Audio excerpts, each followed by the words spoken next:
Dipersilakan Yang Berhormat Ahli Dewan dari Bukit Tuku.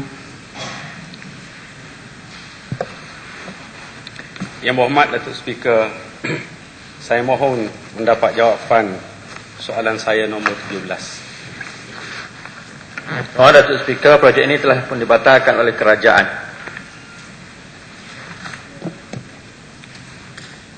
Sila Bukit Tuku. Yang Berhormat Datuk Speaker, daripada maklumat yang saya perolehi, projek ini sudah beberapa tahun telah dirancang dan cuba dilaksanakan oleh pihak kerajaan melalui sebuah syarikat swasta. Dari segi pelaksanaannya, pihak kerajaan negeri telah meresmikan projek tersebut beberapa tahun yang lalu, diwakilkan kepada, kalau tidak silap saya, salah seorang daripada Exco kerajaan negeri. Saya mendapat maklum bahawa projek itu telah terbengkalai dan akhirnya pihak kontraktor ataupun subkontraktor telah menggali semula tanah atau pasir yang telah ditambung di situ dan telah dipindahkan ke tempat lain. Saya lihat inilah salah satu daripada bentuk kegagalan yang telah dilakukan oleh kerajaan negeri. Dan mengapakah kegagalan ini berlaku? Saya nak jelaskan. Kenapakah kegagalan ini berlaku? Yang Datuk Speaker, sepatutnya tak layak tu. Kerajaannya kita batal. Tapi sedap sebab dia orang berpengalaman. Dan pertama sekali kalau boleh stand up tu ayat Exco mana lagi? Dulu, Exco dulu. Siapa yang hadir? Saya dimaklumkan. Tak sama yang malu-malu lah kau ya. Exco yang hadir ialah Yang Berhormat daripada Bunuk Payung. Okey, sila. Saya tak pernah hadir. Boleh beritahu bila tarikh dan masanya? Saya tak pernah hadir. Saya dimaklumkan. Yalah, cek dulu makluman tu betul ke tidak. Saya tak pernah hadir. Bolehkah jawab? Jawab, cukup lah tu. Bolehkah jawab soalan yang saya tanya? Ya, sedang menjawab soalan. Okey. Saya nak pengesahan sebab kita wakil rakyat. Tulis ke siapa maklum, nama gapo gitu. Bila tarikh, sebab kita nak bersaksi dan nak bertanggungjawab. Yang Kalau mai Berhormat kita Datuk Speaker, tepi jalan. Yang Berhormat Datuk Mai Speaker, kita ke tepi jalan. Orang kecek. Yang Berhormat Datuk Speaker, Orang kecek, kita kecek. Dah, jadi kesahihan berita itu menyebabkan kredibiliti kita. Amanya sia dah. Dah, kita sia supaya kredibiliti kita terkawal dengan berita-berita yang sahih. Yang Berhormat Datuk Speaker, Lepas ni Yang Berhormat tanya balik. Sila dijawab dulu. Apa lama pun nak dialog dengan dia, lama tak dialog. Yang Berhormat Datuk Speaker, saya ingin mendapat penjelasan daripada pihak kerajaan. Adakah projek ini langsung tidak ada hubung kait dengan pihak kerajaan negeri? Itu soalan tambahan ketiga. Tambahan lah. Adakah benar ni tidak ada kaitan dengan kerajaan negeri menyebabkan pihak kerajaan negeri cuba memberi jawapan yang menunjukkan kerajaan negeri tidak terlibat langsung dengan projek berkenaan? Kau projek kerajaan golok sial. Dah, kau lana nak tanya kau? Silakan. Okey, terima kasih. Antara yang terlibat dalam beberapa siri perjumpaan antara syarikat ini termasuk Menteri Besar sendiri dan disiarkan dalam akhbar. Dan jelas projek ini juga pernah dijawab dalam dewan ini adalah melibatkan majlis daerah sendiri. Ini projek melibatkan kerajaan.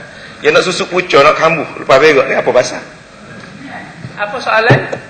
Saya kerajaan telah membatalkan projek ini. Maknanya dia faham molek. Nah, kalau tidak ada kaitan langsung, soalannya mudah saya tadi. Kalau dah dijawab gagal, soalannya adalah kenapa ia gagal. Dan speaker repeat kepada Yang Berhormat, kenapa gagal? Yang nak belik ni apa pasal? Nak lagi? Saya tanya lagi. Bagi peluang kepada Yang Berhormat Exco jawab. Okey. Amo nak betul. Dah. Soal sekarang kerajaan nak betul. Kita tahu duduk perkara. Dan kita nak betul. Nak betul kata ada Exco yang hadir. Kita nak ayat tak ada. Dah. Kita nak berjelas benda-benda lagu tu. Sebab benda ni benda yang melibatkan kerajaan dan melibatkan tuduhan daripada Yang Berhormat sendiri. Kita tak selah Yang Berhormat yang dipilih bawa cerita kutip benda tepi jalan buat naik ke dewan. Ini benda hak saya tak nak masalah. Nah, kita nak betul ya. Takkan nak betul pun salah. Nak pengesahan. Dia tengah jawab ni tak erti ke? Tangguh pula. Tak boleh dah. Speaker ni apa dia? Cukup Yang Berhormat. Jakun Yang Berhormat, jakun. Tidak relevan.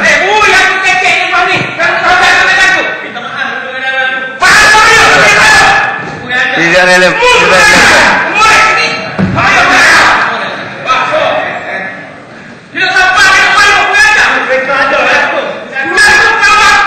Saya minta supaya semua ahli Yang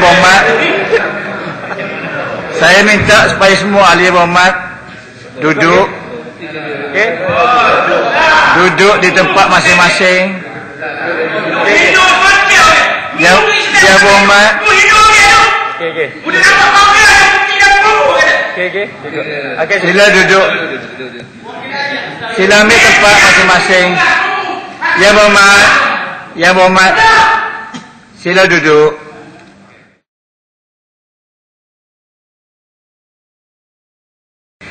Dipersilakan Yang Berhormat Pengerusi Jawatan Kuasa Penerangan, Pendidikan, Sains dan Teknologi. Assalamualaikum warahmatullahi wabarakatuh. Yang Berhormat Datuk Speaker, terima kasih kerana memberikan saya peluang untuk membuat penggulungan bagi perbahasan belanjawan tahun 2008 ini yang telah dibentangkan 2 hari yang lepas.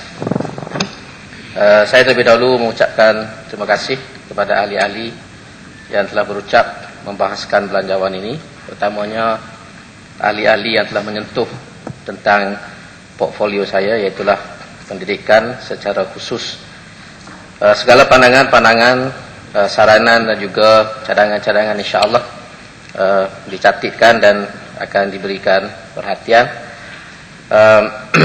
dan mana-mana yang boleh kita laksanakan insya-Allah akan kita laksanakan. Sebelum saya meneruskan penggulungan ini, terlebih dahulu saya mengucapkan tahniah kepada Dewan ini kerana telah meluluskan usul kemarin ataupun semalam untuk menggantung 2 orang ahli Dewan Undangan Negeri. Walaupun usul ini dipertikaikan oleh ahli-ahli daripada Barisan Nasional, tetapi berdasarkan pengamatan selama beberapa tahun di dalam Dewan ini dan juga pengalaman yang ada sewaktu di Parlimen, usul itu adalah tepat dan sesuai bagi menjaga kemuliaan dan juga kehormatan Dewan. Kerana seperti mana yang kita tahu, setiap organisasi ataupun tempat ini dia ada ketua. Di dalam rumah tangga, suami adalah ketua. Di dalam masyarakat, kita ada kalau di kampung penghulu, penggawa, kalau jajahan ada ketua jajahan, kalau syarikat ada pengurus, dan kalau negeri ada menteri besar ataupun ketua menteri. Dewan juga ada speaker ataupun yang dipertua bagi Dewan. Maka kerana itu tidak layak sama sekali bagi sesiapa pun mempertikaikan kerusi. Mengkritik pribadi mungkin suatu perkara yang berbeza, tapi mempertikaikan keputusan kerusi. Sebagaimana kita tidak boleh mempertikaikan keputusan hakim di mahkamah. Sama ada kita setuju ataupun tidak setuju dengan keputusan hakim itu, kita tidak boleh mempertikaikan. Yang boleh kita mengemukakan rayuan di mahkamah yang lebih tinggi untuk memperoleh penghakiman ataupun keputusan yang berbeza bagi keputusan hakim tersebut. Dan lebih lagi apa yang kita buat di dalam Dewan ini ialah mencontohi apa yang telah dilakukan di Parlimen suatu ketika dahulu. Dan kalau nak banding apa yang dibuat di Parlimen dengan apa yang kita luluskan dalam Dewan ini, jauh lebih baik dan lebih ringan hukuman yang kita kenakan, kerana kita hanya menggantung 6 bulan saja, tetapi gaji dan allowance-nya berjalan. Manakala di parlimen kita tengok ahli daripada Batu Gajah dahulu, dan kebetulan saya yang berhormat daripada Kijang pada waktu itu ada di dalam parlimen dan kita mengikuti perbahasan tersebut. Ahli daripada Batu Gajah digantung bukan saja tugasnya sebagai ahli parlimen, tetapi segala kemudahannya, termasuklah allowance dan kemudahan-kemudahan yang lain sebagai ahli parlimen juga digantung selama 6 bulan. Sehingga kami daripada Pembangkang terpaksa mengumpul derma untuk memberi sumbangan kepada yang berhormat daripada Batu Gajah tersebut. Di dalam usul yang dikemukakan oleh sahabat daripada Bunuk Payung ini, kita telah memberikan ruang melepaskan diri kepada ahli daripada Bukit Bunga dan juga Paluh, iaitulah sekiranya mereka memohon maaf dan mengakui kesilapan itu, maka tidak ada hukuman kepada mereka. Tetapi kerana sikap degil yang ada pada kedua-dua ahli ini, mungkin kerana mereka rasa malu, kerana mereka telah membuat kenyataan di dalam akhbar, maka mereka tidak menggunakan ruang ini. Dan sebab itulah hukuman itu adalah sesuai. Dan yang kedua, betul lah kalau kita tengok soal dia bangkitkan, dia marah kerana dia 5 kali bangun tak boleh berucap. Saya pernah pengalaman saya di parlimen 2 hari, bukan 5 kali bangun 2 hari, berturut-turut lebih daripada 10 kali saya bilai, saya bangun duduk sampai 2 hari habis tak boleh berucap. Tapi tak ada lah saya tarik kursi siapa nak gocoh orang. Jadi apa yang berlaku ini sebenarnya memang sesuai. Dan kalau kita tengok apa yang berlaku kemarin semalam itu, sikap yang ditunjukkan oleh Paluh itu sampai melangkah beberapa kerusi dan nak bertumbuk dengan ahli kelaburan, maka tindakan dia sendiri justified, mengesahkan hukuman dan juga usul yang kita kemukakan. Orang yang tidak boleh mengawal dirinya tidak boleh berada dalam dewan, kerana dia bukan sahaja membahaya kepada dirinya tetapi membahayakan orang lain. Jadi sebab itulah kalau Putih kata action speaks louder than words. Perbuatan dia itu menjadi bukti lebih terang daripada kata-kata dia. Kerana kita duduk dalam dewan ni, kita mesti menjaga diri dan perasaan kita. Memang kalau kita nak ikut perasaan, saya kalau ikut perasaan, saya pekor kasut tiap-tiap hari kepada ahli-ahli Barisan Nasional ni. Waktu saya di parlimen dulu, saya pernah terasa mikir bila tengok berita parlimen Taiwan, kita kata kalau kita cabut kasut, pekor juga. Perasaan itu mari, memang kerana kita manusia, kita ada perasaan. Tetapi dewan inilah suatu tempat yang mulia, suatu tempat yang paling tinggi dalam sebuah pentadbiran negeri dan juga negara. Maka kita mesti menghormati dewan ini, seperti mana yang ada. Dan itulah nilai bagi sebuah dewan ini. Walaupun boleh jadi keputusan speaker ataupun yang ketua itu tidak memuaskan hati kita, ataupun mungkin ada kesilapan di dalam membuat menjatuhkan hukuman, tetapi sebagai ahli-ahli yang bertanggungjawab, kita mesti menghormati keputusan ini. Kalau tidak, jadi masalah.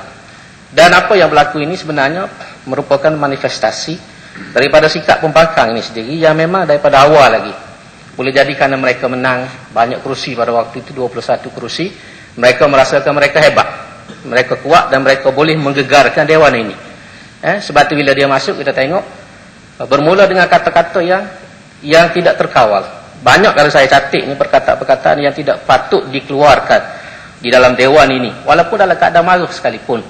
Kita tengok Ketua Pembangkang dulu, baru-baru masuk dewan, terus mengeluarkan perkataan bahalul yang ditujukan kepada yang berhormat daripada Meranti pada waktu itu.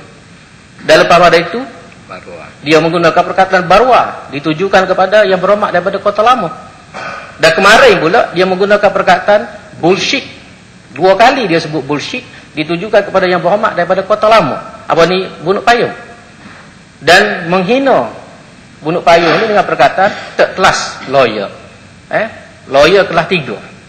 Sebab tu dia kata masuk dalam dewan, dia tak sedar di belakang dia tu ada dua lagi lawyer. Yang tu kelas berapa pun tak tahu, yang duduk di belakang itu. Jadi ini contoh yang ditunjukkan oleh Ketua Pembangkang di dalam dewan ini, yang tidak menjaga mulut dia. Maka sebab itulah tidak peliklah kalau anak buah dia siapa nak gocoh orang, beronggar mari. Jadi ini benda yang tidak boleh. Dan orang lagu ni kalau bui negeri sebutir ni, hancur negeri ni kalau orang lagu ni boleh pergi kerajaan. Jadi ini perkara yang penting untuk tengok. Kita di dalam parlimen, pengalaman kami dalam parlimen, kita marah juga kepada Barisan Nasional, marah pada pemimpin, tapi tak pernah kita mengeluarkan kata-kata yang kesat, kata-kata yang kasar. Kita berbahas, kita bertegang leher, bertikam lidah, tapi kita tidak guna perkataan-perkataan yang tidak sopan kepada pemimpin-pemimpin UMNO dan juga Barisan Nasional, kerana kita menghormati Perdana Menteri atas sifatnya sebagai Perdana Menteri, timbalan Perdana Menteri atas sifatnya sebagai timbalan Perdana Menteri. Yang kita berbalah ni, kita bertelaga ialah dari segi pemikiran kita, ideologi politik, pendekatan kita dalam membangunkan negara dan juga negeri. Jadi tak sepatutlah kita mengeluarkan perkataan-perkataan yang tidak sopan di dalam dewan ini. Jadi ini perkara-perkara yang perlu kita berikan perhatian. Dan UMNO ni pula, ini masalah besar yang ada pada UMNO ni, dia suka mentabligkan fakta. Yang berlaku kemarin itu, Paluh yang cuba menyerang kelaburan, tapi orang UMNO bawa cerita di luar ni, dia kata kelaburan nak gocoh Paluh. Itu yang dibawa di luar, kelaburan nak gocoh Paluh. Jadi ini yang menjadi masalah, suka memutarbalikkan fakta. Dan apa ni, bila masuk dalam dewan ni, si mana kata yang berhormat pada perupuk dulu, eret rebuk. Dia jumpa sapuh tepi jalan, rebuk eret buat masuk dalam dewan. Dan mari dengan tidak ada homework yang baik. Contoh paling jelas, negeri, kita tengok Bukit Tuku, bila bercakap benda, dia cakap dia pun tak faham. Dia tidak tahu. Tanya kereta di otak mana hak lama. Sebagai contoh negeri. Lepas tu melos sendiri bercakap, apa tak gali sendiri. Gas dan minyak ada di laut. Dia tak reti kau Akta Petronas apa semua, dia tak baca. Sedangkan benda ni semua ada daripada Akta Petronas apa semua ni, hasil bumi mineral, bukan boleh kerajaan negeri boleh ambil dengan gitu. Gas dan minyak ini dia diikat oleh Akta Petronas.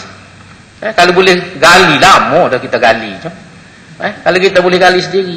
Tapi ini contoh-contoh masalah-masalah yang berlaku di dalam di kalangan pembakar. Tapi selalunya lari, tak tahannya lari dah. Tak tahan. Tak lari. Kalau kita nak patuh, boleh patuh, orang lain patuh belakang saya, serang juga nak patuh. Haji Bahan Kasturi, budak-budak Raja Melaka, kalau hendak jangan lari, mari kita bertentang mata. Itu baru jatuh ni, duduk nusuk rumah tangga, jatuh berapa? Gomo-gomo tinggal, tak mengandung, tak mengaku. Jadi hal ni jadi masalah. Kita orang PAS tak ada masalah. Datuk Speaker, tak ada orang pun tak apa, orang PASnya asal boleh speaker. Ada mikrofon dengan speaker, ada patennya pun ceramah. Tak ada masalah apa. Tamu-tamu kalau ada orang dengar, ada ni dunia pun duk tengok kita melalui internet. Tak ada dewan dalam Malaysia ni yang disiar secara langsung. Yang adanya pembentangan bajet. Masa bahas tak tunjuk. Kita ni tunjuk daripada awal sampai akhir, orang nak gocoh orang pun tubik dalam internet. Dalam internet. Nasib baiklah dewan ni, orang dulu ni bagus juga, berfikir dah jauh. Dia beli kursi yang berat selalu. Kalau salah kursi kat Inggeris semua kedai kopi tu melayar kursi. Jadi bijak orang buat dewan ni dulu ni, jauh pandangan dia. Dia sedia, amun nak cadaikan boleh lepas ni, kalau nak tukar kursi hak berat lagi. Daripada hak ada ni. Kemudian yang kedua, Datuk Speaker, ialah kita tengok soalan tentang masalah Islam Hadari ni tak habis-habis. Walaupun di sebelah kita kerajaan dan juga backbenchers telah menjelaskan perkara ini, tetapi sahabat-sahabat kita daripada Barisan Nasional sentiasa mengemuka. Dan salah seorang itu daripada Gucci lah, dia ni tak tahulah Menteri Islah Hadari berkali. Tak boleh sebut dalam dewan ni Islah Hadari, bangun selalu dia. Macam cucuk punggung kita bila sebut Islah Hadari, bikah selalu. Boleh jadi dia ni portfolio dia jaga Islam Hadari. Seperti mana yang kita jelaskan, bahawa Islam Hadari inilah suatu benda yang asing daripada Islam. Saya nak minta sahabat-sahabat dalam Barisan Nasional ni supaya baca buku yang ditulis oleh Profesor Yusuf Al-Qardawi. Banyak buku, antaranya Min Fiqh Daulah fil Islam itu kalau dia baca, dan beberapa buku yang lain. Istilah Islam Hadari ini sebenarnya tidak ada asalnya. Kalau kita baca ada satu buku dalam bahasa Arab yang pernah saya sebut dulu, yang ditulis oleh Profesor Muhammad Imarah. Buku dia Al-Mashru' Al-Hadari lil Islam.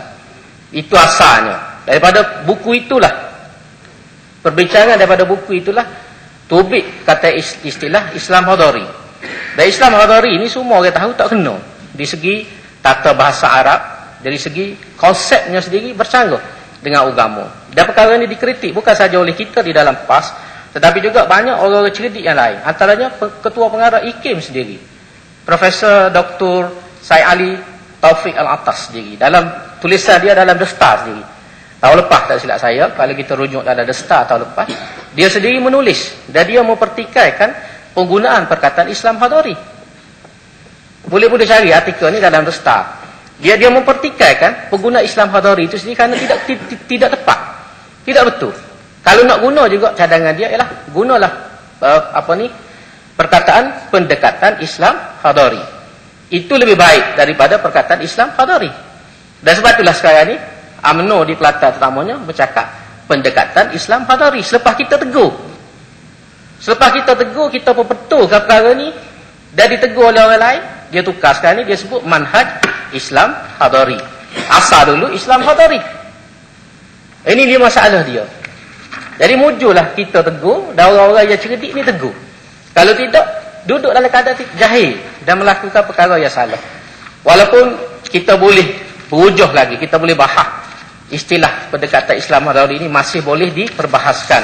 Tetapi sekurang-kurangnya lebih baik daripada perkataan Islam Hadari itu sendiri. Lebih agak lebih lembut sikit dia kata. Tapi waktu kita tidak nak bahas untuk hari ini. Kalau pada pandangan kita, sikap kita yang jelas ialah Islam ni ialah Islam lah. Kenapa kita mesti menambahkan apa-apa?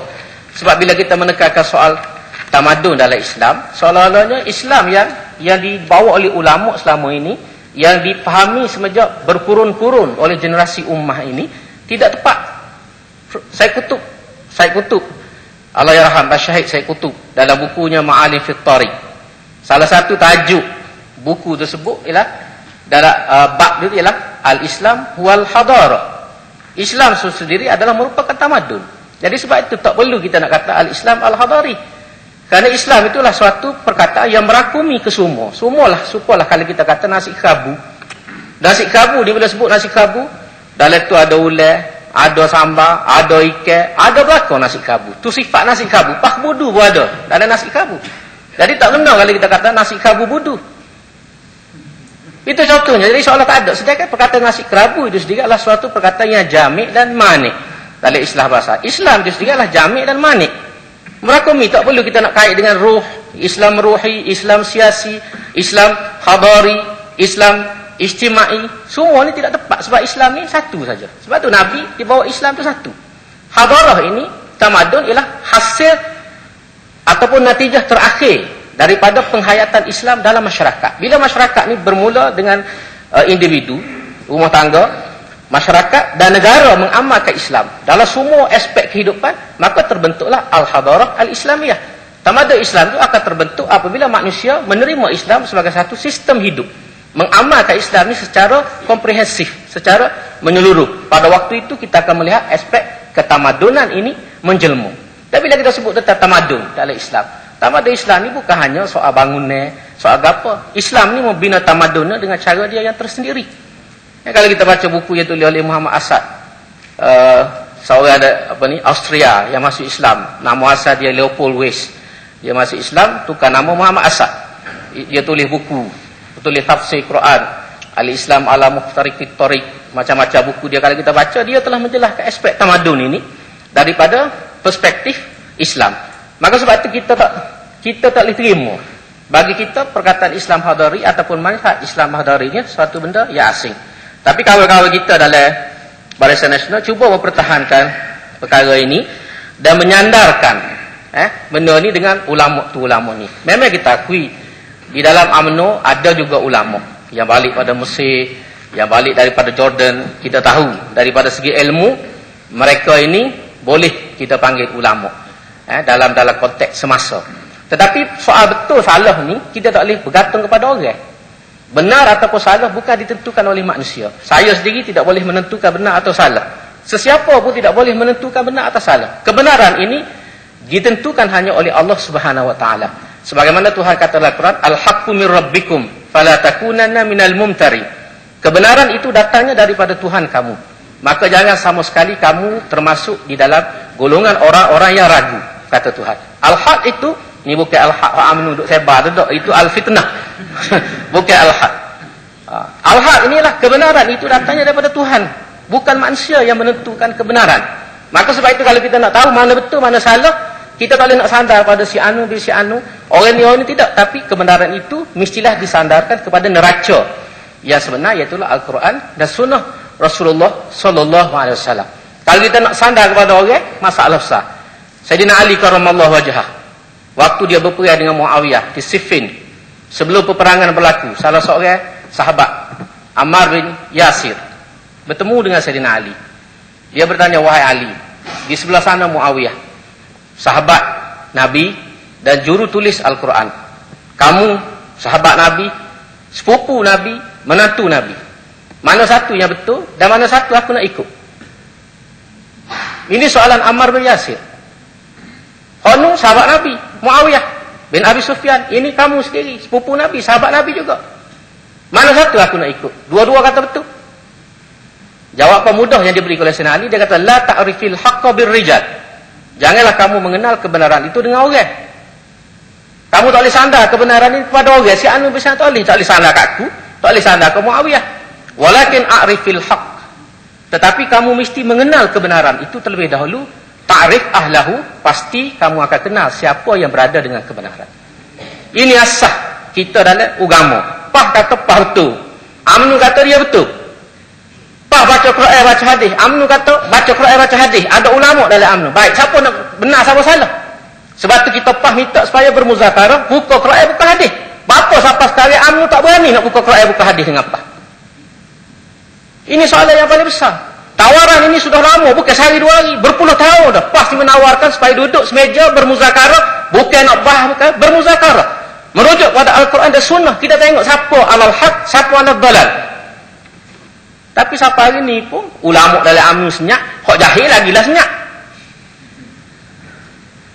Tak berani kecek. Kalau ada orang 22 orang ni, tak ada seorang abu boleh panggil Tok Ali. Nak ngatik belum tentu lagi boleh. Ni masalah dia. Amun nak kalau boleh ada seorang orang amnu ni, seorang orang alim seorang duduk. Baru setak kita faham. Ni mariak jahil belaka. Allah. Pak kecek lebih pada Tok Ali. Cerdik-cerdik ada ilmu sebab Amit orang ni masuk pah dah. Jadi ini masalah kepada kita. Jadi sebab tu asah dia duduk pada Quran dengan Sunnah. Kalau kita tak boleh betul hak ni, sampai bila pun kita tak boleh selesai masalah. Bawa kelaking. Supaya cerita orang jalan dalam hutan, buru terbang, burung dia kata. Orang dia kata kambing.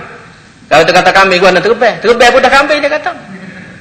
Jadi main ngaking ini tak benar bah bila. Jadi sebab itulah asah kita balik kepada kebenaran. Dan masalah ulama ni duk sana pada ulama. Imam Ghazali kalau kita baca dalam Kitabul Ilmi, dalam Ihya Ulumuddin tu, dia menghuraikan ulama ni ada dua jenis. Ada dua jenis ulama ni, ada ulama dunia, ulama ul akhirah. Ulama dunia, ulama akhirat. Ulama juga dua-dua dipanggil ulama, tapi ada ulama dunia, ulama akhirat. Ulama dunia ni dipanggil sebagai ulama usu. Ulama yang jahat, yang mencari dunia dengan ilmu yang ada pada dia. Dia akan berkukuk ikut tangan tuan. Supaya buru terkukuk lah.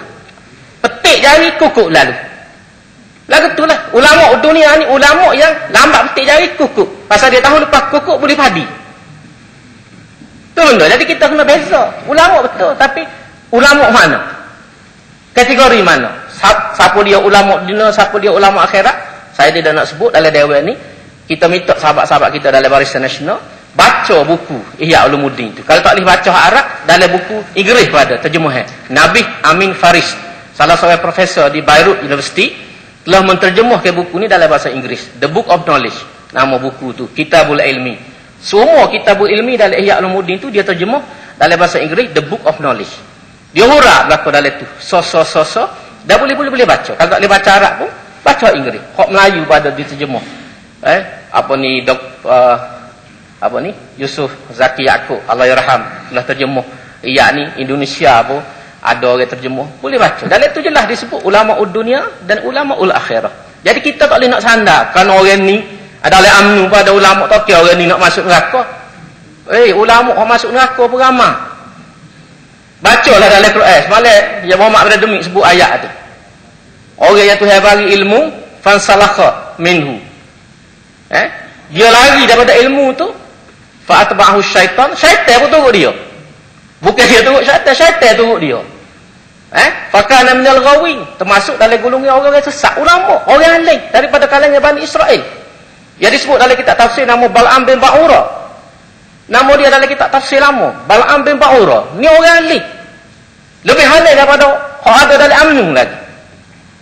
Tapi orang ni Tuhan kata fakana minal ghawin. Masaluhu kamasalil kalbi. Kalau terjemah tu marahlah.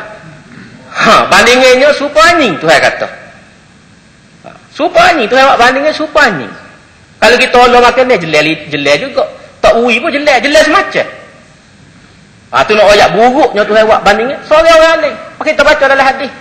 Hadis sendiri pun cerita pada kita bagaimana akhir zaman di akhirat esok ada tu alim masuk neraka lebih dulu pada orang lain. Sehingga orang yang turut dia ni tanya, heran, mana tu guru duduk dalam neraka? Tu yang cerita sebab dia royak, dia buat tidak serupa dengan dia ngaji. Dia mengaji lagu lain, pergi ngaji Mesir, pergi ngaji di Jordan, ngaji mana lagu lain. Balik Malaysia, masuk UMNO jadi lagu lain. Ini yang masalah, sebab tu kita tak boleh nak sandar dalam bab betul salah ni, tak boleh sandar kepada si anu, si anu. Kita kena tengok kebenaran, cari ilmu. Dengan ilmu inilah kita boleh melihat di mana benar dan di mana salahnya. Jadi sebab itu inilah perkara yang penting. Saya tidak nak memanjakan percakapan kerana masa pun sudah lebih. Jadi saya harap insya-Allah perkara-perkara yang dikemukakan ini boleh menjelaskan beberapa kekeliruan yang ada, dan mudah-mudahan insya-Allah Allah SWT memberi taufik dan hidayah kepada kita semua insya-Allah. Aqul qouli hadza wa astaghfirullahalazim li wa lakum. Assalamualaikum warahmatullahi wabarakatuh. Waalaikumsalam warahmatullahi wabarakatuh. Silakan Ibu Mat Melanti. Assalamualaikum warahmatullahi taala wabarakatuh. Bismillahirrahmanirrahim.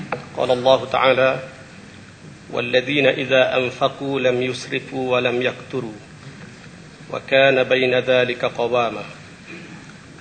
Maksudnya di antara sifat hamba Allah Subhanahu wa taala ialah mereka yang apabila membelanjakan harta mereka, mereka tidak melampaui batas, yakni tidak boros dan tidak pula terlalu bakhil, kedekut. Sebaliknya perbelanjaan mereka adalah sederhana. Saya mengambil kesempatan mengucapkan ribuan terima kasih kepada Yang Berhormat Datuk Speaker yang memberi peluang kepada saya untuk turut sama berucap di dalam perbahasan Belanjawan 2008 yang telah dibentangkan oleh Yang Amat Berhormat Tuan Guru Datuk Menteri Besar. Tahniah diucapkan kepada Yang Berhormat Tuan Guru Datuk Menteri Besar yang telah membentangkan anggaran belanjawan negeri kali yang ke-18 sejak dari bermula daripada kita memerintah Kelantan tahun 1990. Bajet yang dibentangkan pada tahun ini bertemakan bajet rakyat yang memberi fokus kepada 4 perkara utama, iaitu pertama, penjanaan ekonomi pelbagai lapisan rakyat. Yang kedua, pembinaan insan berteraskan Islam. Ketiga, pembinaan perumahan mampu milik. Dan keempat, pembelaan golongan dhaif dan miskin, orang kurang upaya, anak yatim, armalah dan warga emas. Dan tadi kita mendengar ucapan daripada Ketua Pembangkang dalam Dewan ini ketika membahaskan ucapan belanjawan, di mana di awal lagi Ketua Pembangkang seolah-olah mempertikaikan kenapa Timbalan Speaker boleh cakap dalam Dewan. Sebenarnya dari segi peraturan Timbalan Speaker ni boleh cakap ketika dia duduk di kerusi adun. Ketika di kerusi adun meranti, memang dia boleh ambil bahagian. Ketika duduk di kerusi speaker, dia tidak boleh ambil bahagian berbahas. Saya biasa duduk 2 kerusi ni, Yang Berhormat. 2 tempat pun biasa. Yang Berhormat boleh jadi biasa, tetapi buat-buat tak biasa. Dan sebenarnya LA telah pun beri pandangan bahawa tidak salah dari segi undang-undang dan peraturan Dewan. Dan kalau kita rujuk kepada negeri lain, negeri Perlis, Timbalan Speaker boleh berucap. Negeri Melaka, Timbalan Speaker berucap. Negeri Kedah, Timbalan Speaker berucap. Jadi sebelum daripada Berhormat Tuan Pembangkang nak petikai saya tu, cuba jengok-jengok dulu negeri yang Barisan Nasional kawan-kawan Yang Berhormat perintah. Sila. Silakan Anas. Terima kasih Datuk Timbalan Speaker. Amo tidak pertikaikan. Apa kata berasa canggung bila duduk dua tempat. Amo faham peraturan hanya dalam masa mengundi. Mengundi pun boleh juga sebenarnya. Memang Ya Berhormat boleh bucak. Silakan. Terima kasih. Jadi memang canggung ni pasal tak biasa. Dia orang tak biasa dia canggung. Macam ambo hak biasa dua tempat ni tak berapa canggung lah. Dan Ya Berhormat juga menyebut kemarin kita pihak kerajaan ni pakai pakaian kuning. Memang kuning, semua orang nampak kuning belakang tak? Jadi Ya Berhormat sebut dulu hijau, sekarang kuning. Dia kata daripada hijau kuning, lepas pada kuning tu jatuh. Dia kalau buah lepas pada hijau kuning, lepas kuning tu boleh makan Ya Berhormat. Jadi nak boleh makan lah. Nak boleh makan. Cuma kita soal Ya Berhormat pakai hitam kemarin tu pasal apa? Sebab pakaian hitam ni pakaian orang berkabung. Walaupun ada ahli berhormat daripada pembangkang sebut ini pakaian rasmi. Pakaian rasmi dia ada bintang Ya Berhormat. Dia tidak ada bunga. Tak tahu bunga apa. Tak apalah pakai. Tak ada masalah. Cuma nak jawab pasal kata pakaian kuning. Amo rasa lebih baik kuning pada hitam. Hitam ada bunga ni pakaian berkabung. Kabung kalau dalam sejarah Islam ni orang mula-mula pakai pakaian hitam ni khonsak nama dia. Khonsak ni bila adik-beradik dia mati dia bersedih. Dia pakai hitam. Lalu Sina Umar tegur dia. Apa pakai hitam ni? Redup sangat nampak ni. Lalu Rasulullah kata jangan larang dia. Dia bersedih. Dia berkabung. Jadi boleh jadi bersama-sama bersedih, berkabung. Sebab dalam keadaan ni kita pah mereka Kelantan sokusi pun bahasa sana tak mampu nak berlawan dengan kita, nak berhadapan dengan kita. Mana pilihan raya yang akan datang ni nampaknya bahasa sana tak ada cek lah. Sebab tu bakal payah hitam amu agak lah. Tu nampak angguk dia lah.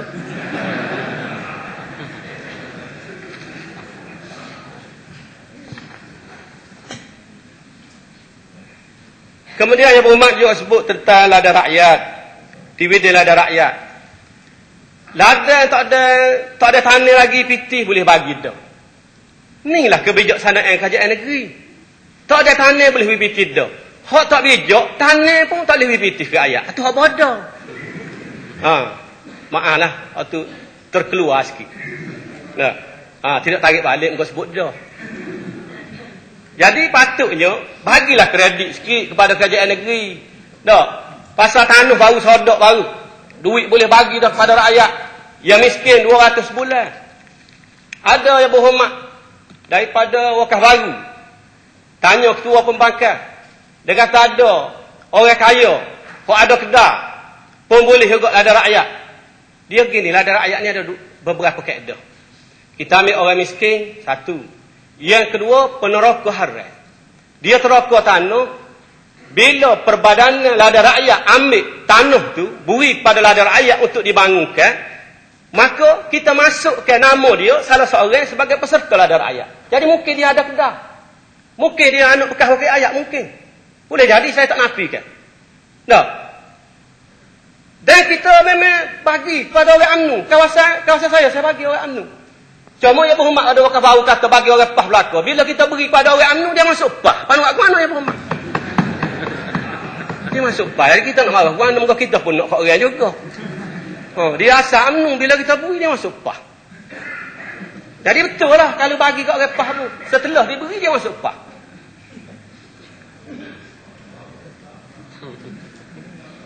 Ada-ada Yang Berhormat sekalian.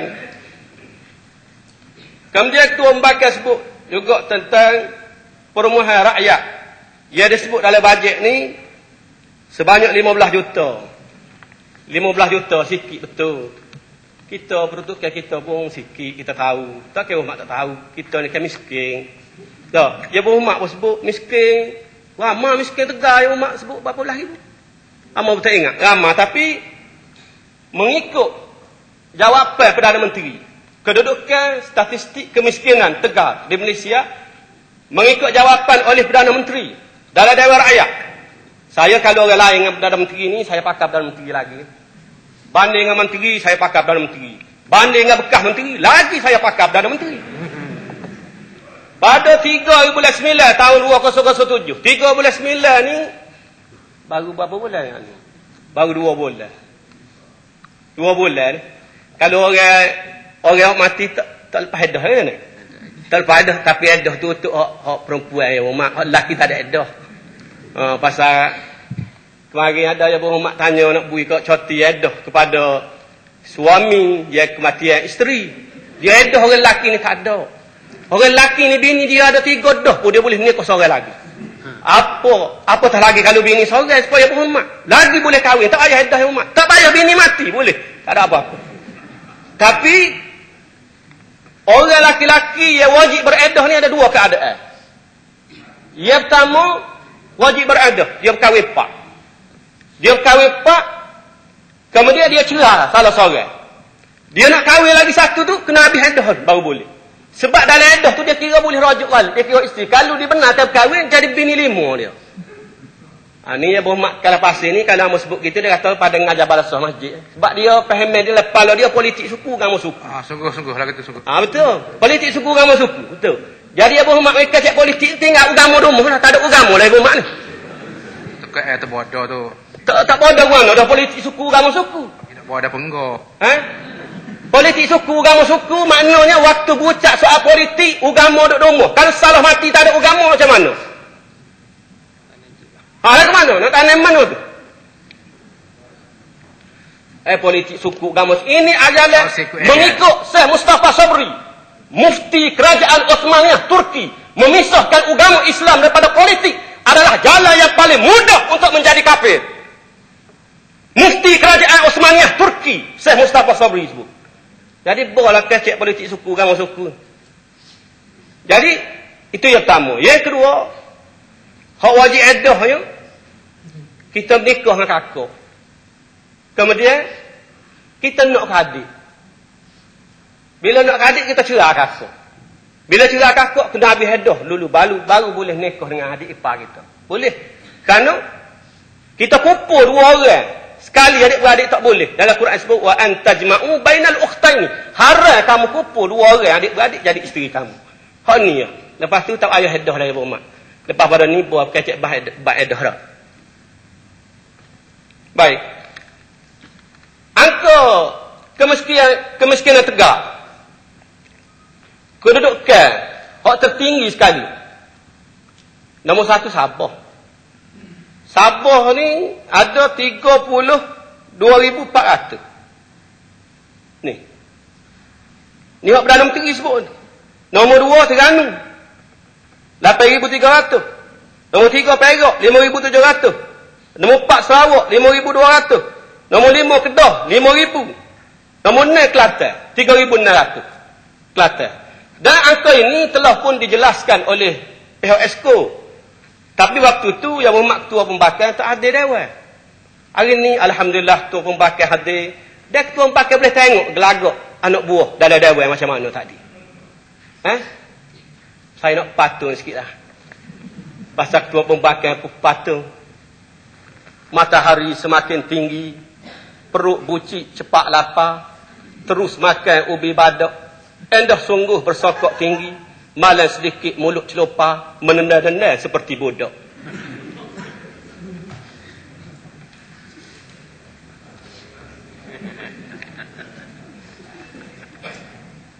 Kita sepatutnya sebagai ahli dewan, kita bekerjasama. Dan saya puji ucapan ketua pembakar dengan nada dia lembut. Alhamdulillah. Sindir biasa ya dah. Muka kita pun sindir juga pembakar. Pembakar pun sindir juga kita dah. Lepas tu bawa berita-berita hak petenuh-petenuh. Lepas tu kita wayak kata orang petenuh hang modak lah ni. Lepas tu dia kajilah tapi kita kata dah. Tu pun satu teknik juga kan mana ya Pak Umar. Nak guna. Muka kita kena belaka apa-apa kita dah ni. Jadi kalau kita kerjasama kerajaan negeri, kerajaan pusat, pakat tolong rakyat, kamu rasa angka kemiskinan dapat dikurangkan. Dan yang berhormat sendiri telah diberi tanggungjawab dalam soal ini untuk membasmi kemiskinan ini. Kita tengok peruntukan PPRT. Hampir 40 juta tak tahu mana. Saya tidak kata kepada Yang Berhormat. Jadi inilah di antara sebab-sebab angka kemiskinan ini tak dapat dikurangkan.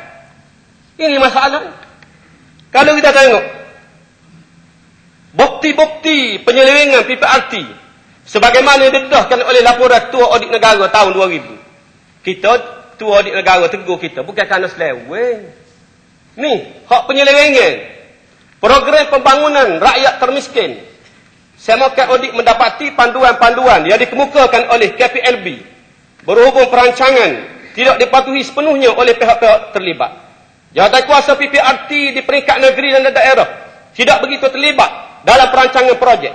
Pada umumnya perancangan projek dibuat oleh agensi-agensi pelaksana dan dikemukakan terus kepada KPLB untuk kelulusan. Bermaknanya agensi seperti Risda, Kesda, Kemas, Kelkra lebih diambil kira dan membelakangkan peranan jawatankuasa PPRT negeri dan jajahan daerah, sedangkan panduan KPLB menetapkan peranan jawatankuasa PPRT di dalam perancangan. Yang kedua, apa yang berlaku di negeri Kelantan didapati penyelarasan projek di peringkat negeri dibuat oleh KPLB sendiri, sedangkan sepatutnya ia dibuat oleh satu jawatankuasa yang dipengungsikan oleh ketua setiausaha KPLB. Panduan ini diketepikan kerana diperbesarkan peranan agensi yang telah ditugas khas untuk mengurus projek PPRT mengikut jajahan. Kesda untuk Kuala Kerai, Gua Musan dan Jeli, Resda Pasir Putih, Maca dan Tumpak, Pekra Berhak Tanah Merah dan Pasir Mas, Kemas untuk Racak dan Kota Baru. Yang ketiga, berlaku amalan ketidakpatuhan kepada penentuan peserta, pemilihan, penerima projek tidak berpandu kepada sistem maklumat rakyat termiskin yang ada di pejabat jajahan. Sebaliknya dipakai ialah senarai lain yang ada pada agensi pelaksana. Misalnya di Pasir Mas, senara penerima projek tidak dipakai senara orang termiskin yang ada pada EDO pembangunan jajahan, tetapi dipakai senara yang disediakan oleh Kemas. Ini menyebabkan daripada 116 penerima yang dikaji oleh audit didapati 94 orang, yakni 81% mereka yang tiada di dalam semak. 34% pula didapati penerima yang berpendapatan melebihi garis kemiskinan, melebihi 230 sebulan. Mampu memiliki peralatan rumah, kereta, rumah besar, binaan batu. Audit mengesahkan ada keluarga lebih dhaif tetapi tidak menerima bantuan PPRT. Ini banyak lagi saya baca sebahagian.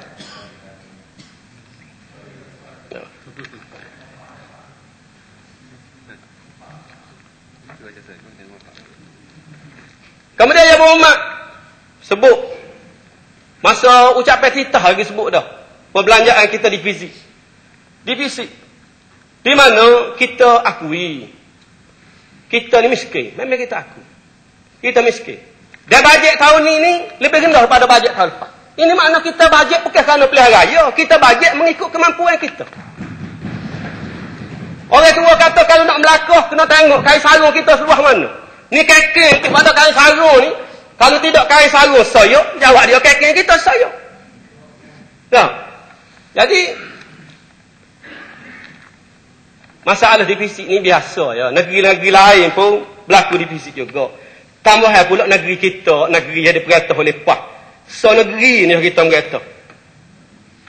Negeri yang UMNO merintah. Ni, Yang Berhormat tahu, Amba tahu kata dia tahu, cuma dia buat tak tahu. Bila Amba sebut dia anggap selalu muka bagi dia tahu. Kedah defisit 17.96 juta perbelanjaan tahun ni. Tahun 2008 ni Amba sebut. Negeri Pahang defisit 10 tahun turut-turut. Tahun ni saja berapa negeri Pahang? 433.11 juta defisit Pahang. Negeri besar, balok banyak, UMNO merintah, benih sokmo, wakil ayat PAH tak ada seorang abuk. Kajian pusat berbatu.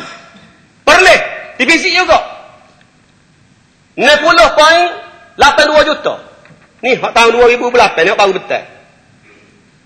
Pulau Pinang defisit juga 35.91 juta. Dan Pulau Pinang ni defisit sejak daripada tahun 2004 lagi. Jadi biasalah. Jadi jangan kecilkan kemampuan kita. Yang pentingnya kita pakat batu. Idea-idea yang baik daripada pembangkang kita terima. Alhamdulillah, kita terima seperti pandangan daripada Ketua Pembakar tentang takaful kifalah. Walaupun mungkin anak buah ataupun yang umat sendiri luar dewan ni, luar dewan sebelum pada ni, memang serang takaful kifalah ni. Tanjung Piti, hak wakil lagi dia makan siapa? Sebenarnya 4,800, apa bagi 2,500. Jadi sekarang nampak boleh terima. Dan setengah tu pula tanya pula apa bila Piti. Orang nampak. Mana? Orang nampak nak menunjuk. Menunjuk bui Piti kat orang ni tak apa ya hormat. Intu berdus sadaqat fa ni'mahi. Kalau muzahir sedekah kamu, itu baik juga Tuhan sebut. Kerana boleh menggalakkan orang lain supaya beri juga. Jadi penyelia kita bila 500, nak suruh wakil ayat UMNO beri 1,000 sebab dia kaya pada kita. Intu berdus sadaqat fa ni'mahi. Tak ada apa-apa. Nah. Jadi apa susahnya? Lepas tu apa yang berlaku di kawasan saya sendiri? Nak cerita, memang kena bilang. Dulu saya tak bilang. Saya bilang rumah. Kita ada satu kematian orang UMNO. Pak kita tak kira apa UMNO tak boleh berlaku. Saya boleh cerita, kapu baku. Pasal cerita tu saya turun pada rumah bila? 500 ringgit. Bawa kereta pergi sabar depan tangga rumah dia tu, parking sebelum turun, bila pula? 500 ringgit. Bila pula? Buh lah poket. Amo bui kanak dia. Bui kanak dia petai karet, dia pergi besar ketuk ngulu, dia kata tak cukup 50 ringgit.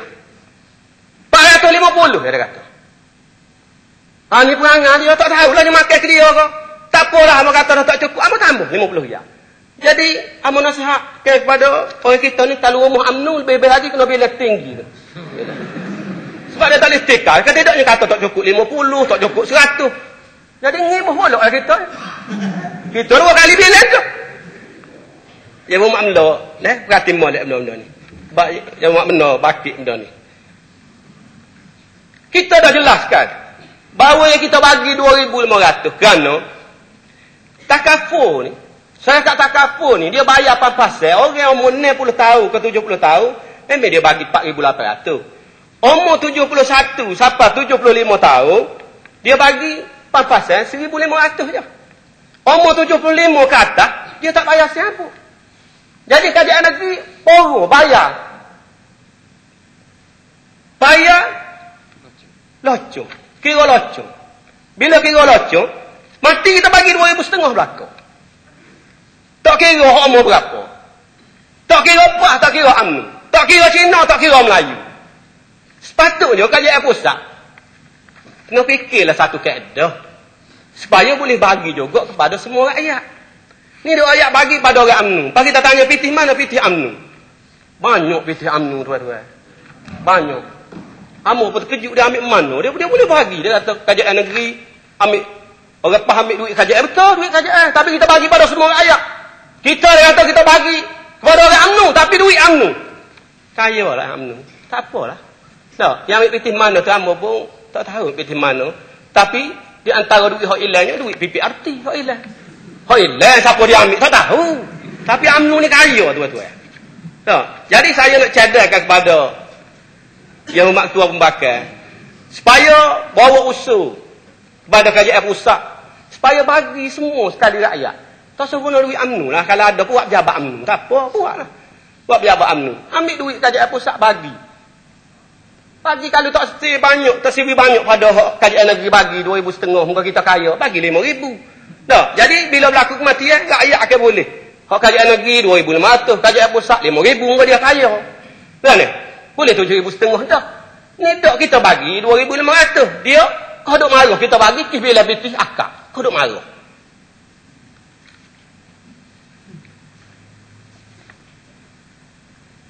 Yang Mak Ketua Pembakar juga sebut tentang jihad ternak. Kami Jafna Fari. Masuk ucapan bahas belanjawan tu, kenapa dia tahu dia kata Jafna Fari dia kata. Hatu pari. Ada yang berhormat daripada Pembakar juga sebut menata apa Jafna Fari. Boleh dia tanya menata apa. Amu nak jawab menata kambing. Goyak kaya berhormat. Kau tak tahu Jafna Fari menata apa? Menata kambing Jafna Fari.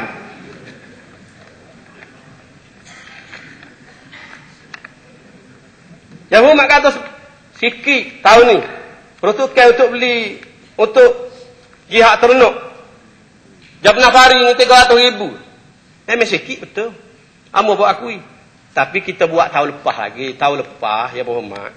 Tahun 2007 kita peruntukkan 2.8 juta. Hak ni hak susulan kali yang kedua.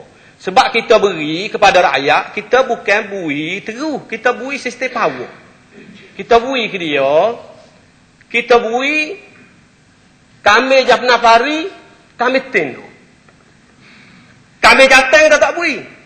Dalam satu dong ni kita bui so yang kami jateng. Jadi kami jateng jurang. Sekol. Kami tak apa ibu hormat. Tapi yang hormat jangan buat orang gitu. Kami tak apa. Jadi kita bui ibu kami.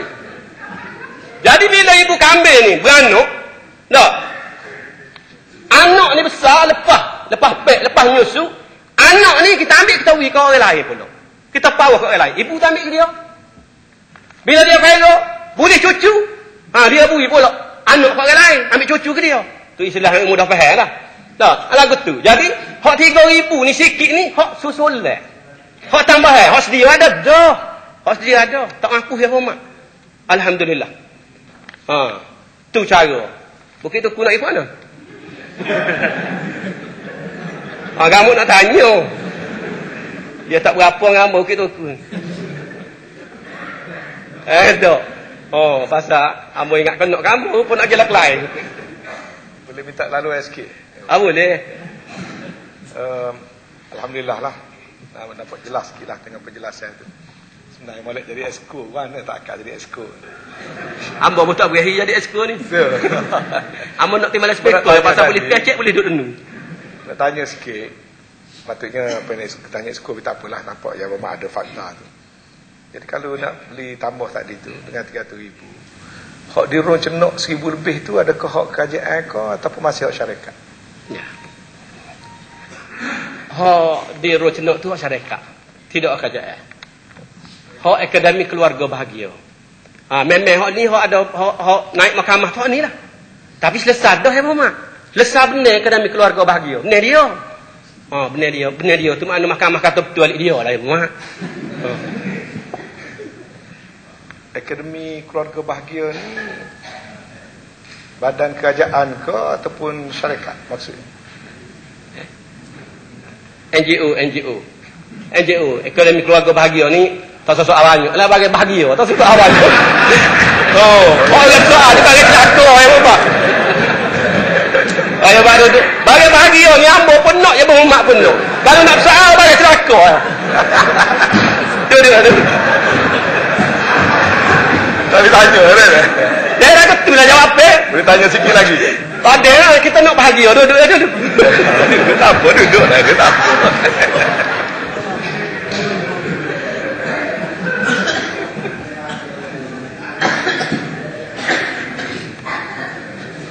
Masa ada 2 minit lagi.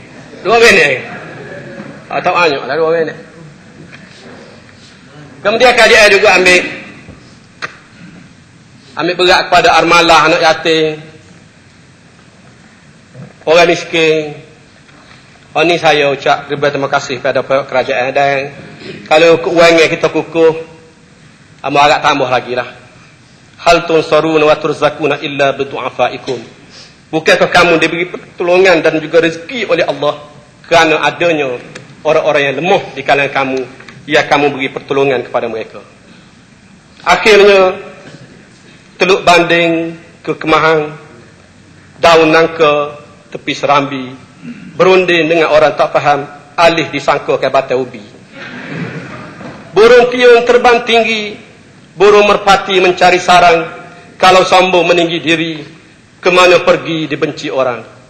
Mari mengukir tempayang gurih, buat tuanku di singgah sana, duit si fakir jangan dicuri, kelak hina apa-apa kedana. Sekian, wassalamualaikum warahmatullahi ta'ala wabarakatuh. Waalaikumsalam. Amo nak betul. Soal sekarang kerajaan nak betul. Kita tahu duduk perkara. Dan kita nak betul. Nak betul kata ada exco yang hadir. Kita nak ayat tak ada. kita nak jelas benda-benda lagu tu. Sebab benda ni benda yang melibatkan kerajaan dan melibatkan tuduhan daripada Yang Berhormat sendiri. Kita tak selah Yang Berhormat yang dipilih bawa cerita kutip benda tepi jalan buat naik ke dewan. Ini benda hak saya tak nak masalah. Nah, jadi kita nak betul ya. Takkan nak betul pun salah. Nak pengesahan. Dia tengah jawab ni tak erti ke? Aku pula. Tak boleh dah. Speaker ni apa dia? Cukup Yang Berhormat. Jatuh Yang Berhormat, jatuh. Tidak relevan.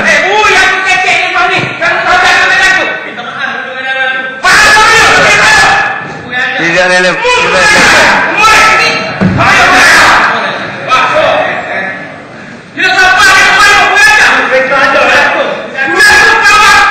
Saya minta supaya semua ahli Yang Berhormat, Yang Berhormat duduk. Okey. Duduk di tempat masing-masing. Yang Berhormat. Okey. Okey. Sila duduk. Sila ambil tempat masing-masing. Yang Berhormat. Sila duduk. Dan saya persilakan Yang Berhormat ahli Dewan dari Pasir Tumbuh.